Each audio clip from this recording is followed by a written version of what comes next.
सरस्वती व्यासं ततो जयमुदीरये।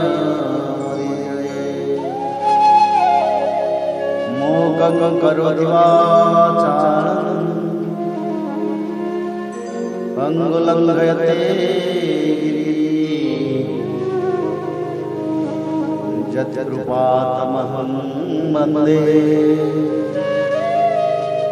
परमानन्दमाधवो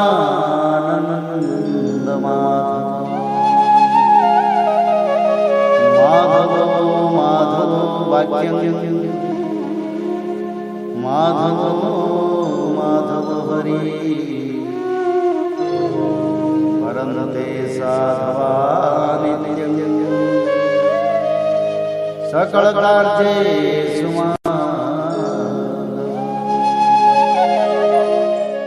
दशम स्कंध अथेंक्य विंशो अध्याय। वेणुगीत। श्री सुखदेव जी कहते हैं, परीक्षित, शरद ऋतु के कारण वह वन बड़ा सुंदर हो रहा था। जल निर्मल था और जलाशयों में खिले हुए कमलों की सुगंध से सनकर वायु मंद मंद चल रही थी।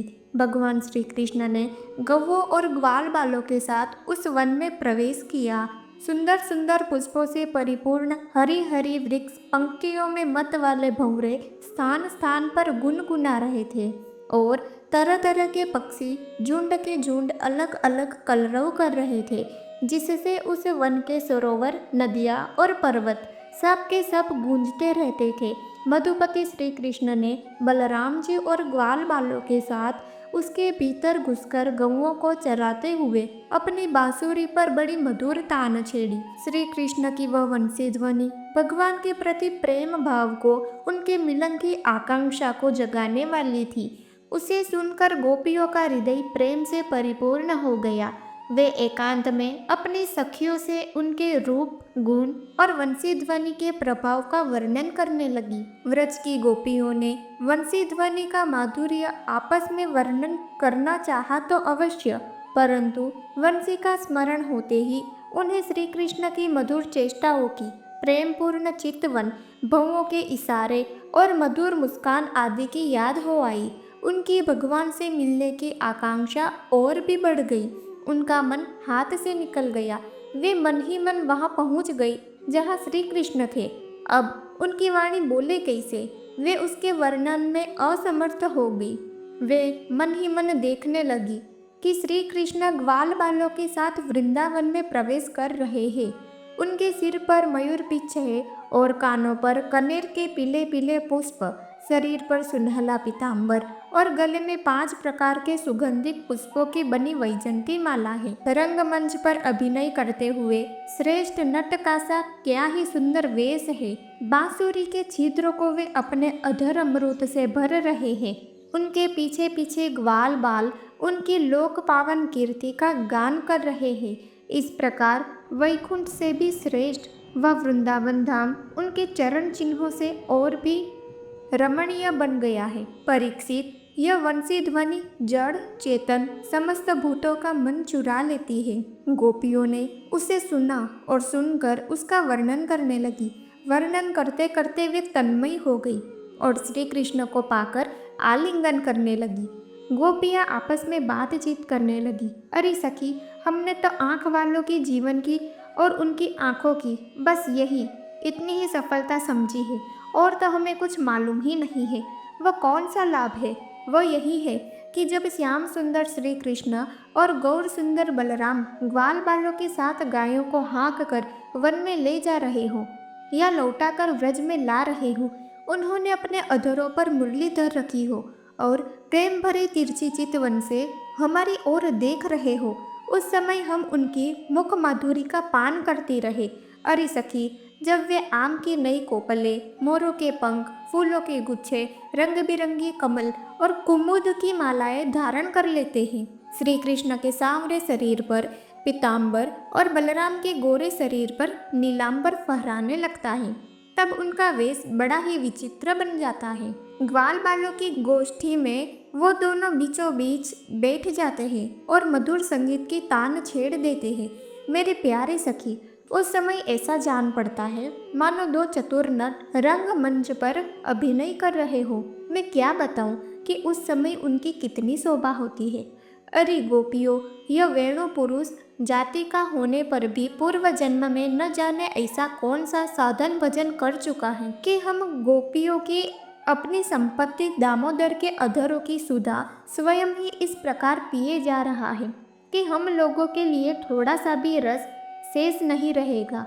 इस वेणु को अपने रस से सींचने वाली रिदिनिया आज कमलों के मिस रोमांचित हो रही है और अपने वंश में भगवत प्रेमी संतानों को देखकर श्रेष्ठ पुरुषों के समान वृक्ष भी इसके साथ अपना संबंध जोड़कर आंखों से आनंद अश्रु बहा रहे हैं। अरे सखी, यह वृंदावन वैकुंठ लोक तक पृथ्वी की कीर्ति का विस्तार कर रहा है, क्योंकि यशोदानंदन श्री कृष्ण के चरण कमलों के चिन्हों से यह चिन्हित हो रहा है। सखी, जब श्री कृष्ण अपनी मुनिजन मोहिनी मुरली बजाते हैं तब मोर मत वाले होकर उसकी ताल पर नाचने लगते हैं। यह देखकर पर्वत की चोटियों पर विचरने वाले सभी पशु पक्षी चुपचाप शांत होकर खड़े रह जाते हैं। अरे सखी, जब प्राण वल्लभ श्री कृष्ण विचित्र वेश धारण करके बांसुरी बजाते हैं तब मूढ़ बुद्धि वाली ये हरिणियाँ भी वंशी की तान सुनकर अपने पति कृष्ण सार मृगों के साथ नंद नंदन के पास चली आती हैं और अपनी प्रेम भरी बड़ी बड़ी आंखों से उन्हें निरखने लगती है। निरखती क्या है, अपनी कमल के समान बड़ी बड़ी आंखें श्री कृष्ण के चरणों पर निछावर कर देती है और श्री कृष्ण की प्रेम भरी चितवन के द्वारा किया हुआ अपना सत्कार स्वीकार करती है। वास्तव में उनका जीवन धन्य है। हम वृंदावन के गोपी होने पर भी इस प्रकार उन पर अपने को निछावर नहीं कर पाती। हमारे घर वाले कूटने लगते हैं, कितनी विडंबना है। अरे सखी, हरिणियों की तो बात ही क्या है। स्वर्ग की देवियाँ जब युवतियों को आनंदित करने वाले सौंदर्य और सील के खजाने श्री कृष्ण को देखती है और बांसुरी पर उनके द्वारा गाया हुआ मधुर संगीत सुनती है, तब उनके चित्र विचित्र आलाप सुनकर वे अपने विमान पर ही सूत बूध खो बैठती है, मूर्छित हो जाती है। यह कैसे मालूम हुआ सखी? सुनो तो, जब उनके हृदय में श्री कृष्ण से मिलने की तीव्र आकांक्षा जग जाती है तब वे अपना धीरज खो बैठती है, बेहोश हो जाती है। उन्हें इस बात का भी पता नहीं चलता कि उनकी चोटियों में गुथे हुए फूल पृथ्वी पर गिर रहे हैं। यहाँ तक कि उन्हें अपनी साड़ी का भी पता नहीं रहता, वह कमर से खिसक जमीन पर गिर जाती है। अरे सखी, तुम देवियों की बात क्या कर रही हो? इन गौओं को नहीं देखती? जब हमारे कृष्ण प्यारे अपने मुख से बांसुरी में स्वर भरते हैं और गौएं उनका मधुर संगीत सुनती है, तब ये अपने दोनों कानों के दोने संभाल लेती है, खड़े कर लेती है और मानो उनसे अमृत पी रही हो। इस प्रकार उस संगीत का रस लेने लगती है। ऐसा क्यों होता है सखी?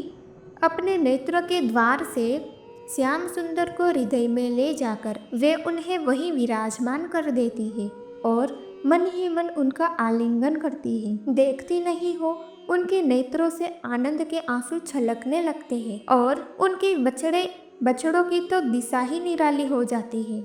यद्यपि गायों के थनों से अपने आप दूध झरता रहता है, वे जब दूध पीते पीते अचानक ही वंशी ध्वनि सुनते हैं तब मुंह में लिया हुआ दूध का घूंट न उगल पाते हैं और न निकल पाते हैं। उनके हृदय में भी होता है भगवान का संस्पर्श और नेत्रों में छलकते होते हैं आनंद के आंसू। वे ज्यों के त्यों ठिठके रह जाते हैं। अरे सखी, गौएं और बछड़े तो हमारे घर की वस्तु है, उनकी बात तो जाने ही दो। वृंदावन के पक्षियों को तुम नहीं देखती हो, उन्हें पक्षी कहना ही भूल है। सच पूछो तो उनमें से अधिकांश बड़े बड़े ऋषि मुनि हैं।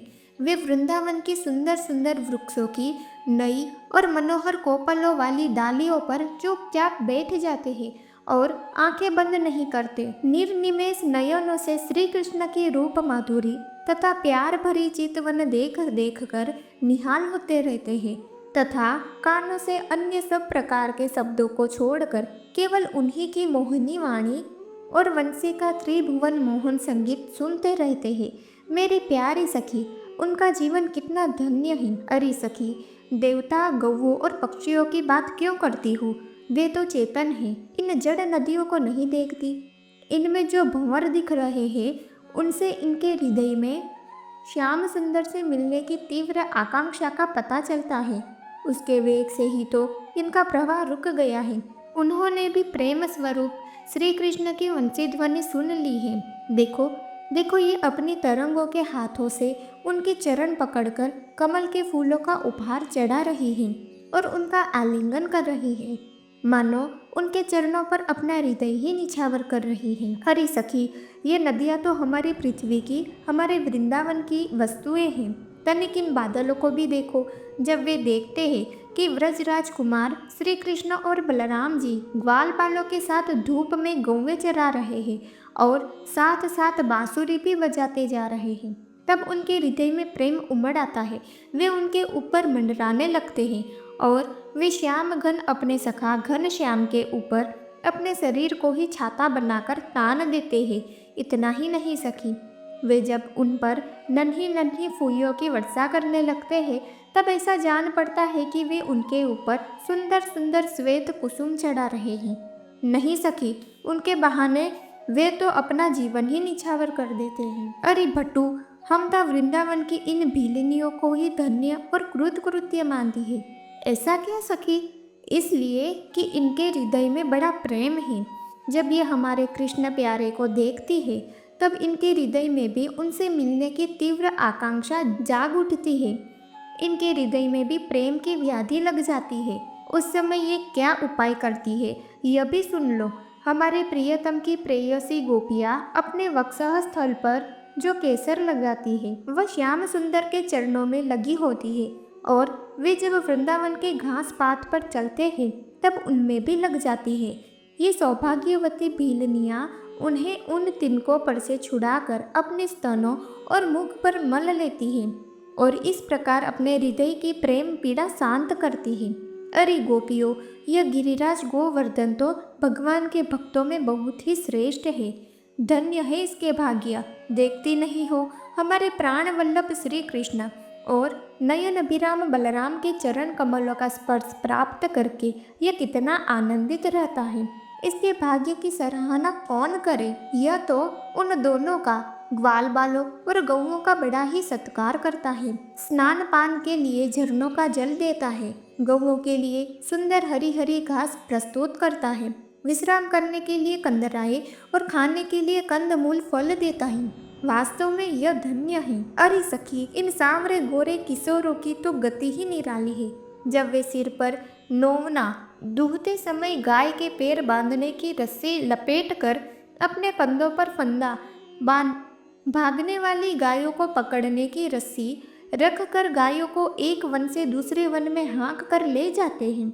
साथ में ग्वाल बाल भी होते हैं और मधुर मधुर संगीत गाते हुए बांसुरी की तान छेड़ते हैं। उस समय मनुष्यों की तो बात ही क्या, अन्य शरीरधारियों में भी चलने वाले चेतन पशु पक्षी और जड़ नदी आदि तो स्थिर हो जाते हैं तथा अचल वृक्षों को भी रोमांच हो आता है। जादूगरी वंशी का और क्या चमत्कार सुनाऊं? परीक्षित, वृंदावन बिहारी श्री कृष्ण की ऐसी ऐसी एक नहीं अनेक लीलाएं हैं। गोपियाँ प्रतिदिन आपस में उनका वर्णन करती और तन्मय हो जाती। भगवान की लीलाएं उनके हृदय में स्फुरित होने लगती। इति श्रीमद्भागवते महापुराणे पारमहंस्यां संहितायां दशम स्कंदे पूर्वार्धे वेणुगीतं नामैकविंशो अध्यायः।